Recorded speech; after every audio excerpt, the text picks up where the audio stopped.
स्वागत है प्यारे बच्चों आपका JCERT के DG स्कूल में। आज हम आपकी पाठ्य पुस्तक रोचक गणित के पाठ 7 मेज़रमेंट यानी के मापन में आयतन की बात करेंगे। आयतन को हम अंग्रेजी में वॉल्यूम कहते हैं। आइए पहले समझते हैं कि वॉल्यूम क्या है। हम इन ठोस वस्तुओं से परिचित हैं। ये एक ढोलक है, ये आपके सामने ईंट है, ये माचिस का डब्बा है, ये एक बक्स है, ये मोबाइल है, ये फुटबॉल है। तो ये सभी जो वस्तुएं आप देख रहे हैं ये सभी जगह घेरती है, यानी कि इसको जब रखा जाता है तो ज़मीन पे जगह घेरती है, और अगर इसको पानी में डाला जाएगा तो उतना पानी ऊपर उठ जाएगा जितना इसका जगह घेरने की क्षमता है। यानी जितना ये जगह घेरेगी ये इतना पानी उतना ऊपर उठेगा। तो अब ये जो जगह घेरती है इसको क्या कहते हैं? तो जो ठोस वस्तु के द्वारा जगह घेरा जाता है उसके जगह घेरने की जो मात्रा होती है उसको हम उसका आयतन कहते हैं। ये आपके सामने एक ठोस वस्तु है। देखिए इसमें इसके सभी किनारे की लंबाई बराबर है ना। तो इसको हम कहते हैं घन। क्या कहते हैं? घन। तो जब किसी भी वस्तु की जो इस आकार की हो और उसका सभी किनारा बराबर हो, जितना जैसे लंबाई चौड़ाई ऊंचाई सब बराबर हो, तो इसको हम घन कहते हैं। और ऐसी ही वस्तु में जब इसकी लंबाई चौड़ाई और ऊंचाई अलग अलग होगी तो घनाभ हो जाएगा। तो ऐसी वस्तु का आयतन निकालने का आज हम तरीका सीखेंगे कि इसका आयतन कैसे निकलेगा। तो इसका आयतन निकालने का जो फॉर्मूला है, जो तरीका है, वो ये है कि इसके लंबाई, इसकी चौड़ाई और इसकी ऊंचाई को आपस में गुना कर देंगे तो इसका आयतन निकल जाएगा। तो चूँकि इसकी सारी लंबाई बराबर है तो घन का जो आयतन होगा वो होगा भुजा गुने भुजा गुने भुजा। यानी कि इस भुजा की लंबाई, इस भुजा की लंबाई और इस भुजा की लंबाई तीनों बराबर है। तो इसको हम लोग लिखेंगे भुजा गुने भुजा गुने भुजा। तीनों को आपस में गुना करेंगे तो इसका आयतन निकल जाएगा। ठीक इसी तरह से अगर इसकी लंबाई चौड़ाई और ऊंचाई सब अलग अलग हो तब क्या करेंगे? तब भी हम वही काम करेंगे, लंबाई को चौड़ाई में और ऊंचाई से आपस में गुना कर देंगे, उसके बाद इसका आयतन निकल जाएगा। तो आइए हम घन और घनाभ पर आपकी पाठ्य पुस्तक में दिए हुए प्रश्नों को हल करते हैं। पेज नंबर 95 पर आपके सामने यहाँ पर अभ्यास का प्रश्न दिया हुआ है। दिए गए घन और घनाभों का आयतन ज्ञात कीजिए। तो घन जो हमने आपको दिखाया ठीक इसी तरह की आकृति का ये है ना।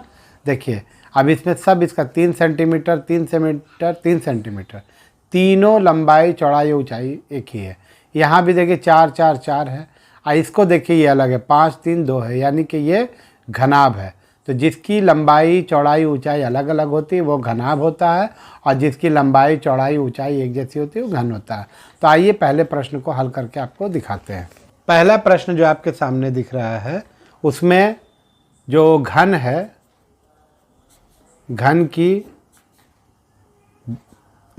की भुजा बराबर है 3 सेंटीमीटर 3 सेंटीमीटर।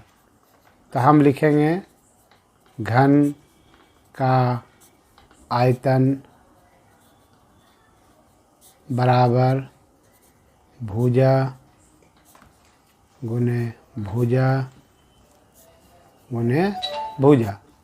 ये इसका सूत्र समझिए हो गया। तो 3 सेंटीमीटर गुने 3 सेंटीमीटर गुने 3 सेंटीमीटर। ये 3 सेंटीमीटर गुने 3 सेंटीमीटर गुने 3 सेंटीमीटर हुआ।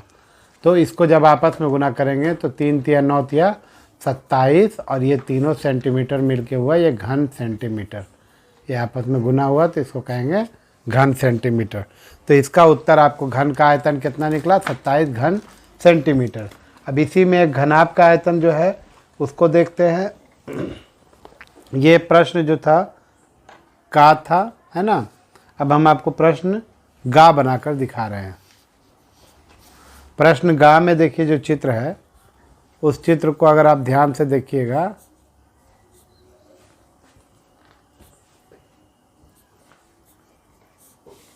इस तरह का ये चित्र बना हुआ है, और यहाँ पर यह है 3 सेंटीमीटर, यह है 5 सेंटीमीटर और यह है 2 सेंटीमीटर, है ना। तो इसकी जो ऊंचाई इधर की है इससे सब अलग अलग है। तो लिखेंगे घनाभ का आयतन बराबर क्या होगा, लंबाई गुने चौड़ाई गुने ऊंचाई। तो लंबाई कितना है 5 सेंटीमीटर, चौड़ाई है 3 सेंटीमीटर। देखिए तीनों आपस में गुना हो रहा है और ये है आपको 2 सेंटीमीटर। तो ये तीनों को गुना करेंगे, 5 तिया 15 और 15 दूनी 30 घन सेंटीमीटर। तो इस तरह से हम लोग पहले घन का निकाला और अब घनाभ का निकाला। तो आप इसे ही इसमें प्रश्न को, जो बचे हुए प्रश्न हैं उनको बनाइएगा। आगे के प्रश्न को चलिए देखते हैं। प्रश्न नंबर 2 है, उस घन का आयतन ज्ञात कीजिए जिसकी एक भुजा की लंबाई 2 सेंटीमीटर है। तो प्रश्न जो था वो आपके सामने है। अब यहाँ पर देखिए इसका उत्तर क्या लिखेंगे हम लोग। उत्तर होगा कि घन की जो एक भुजा है, घन की एक भुजा की लंबाई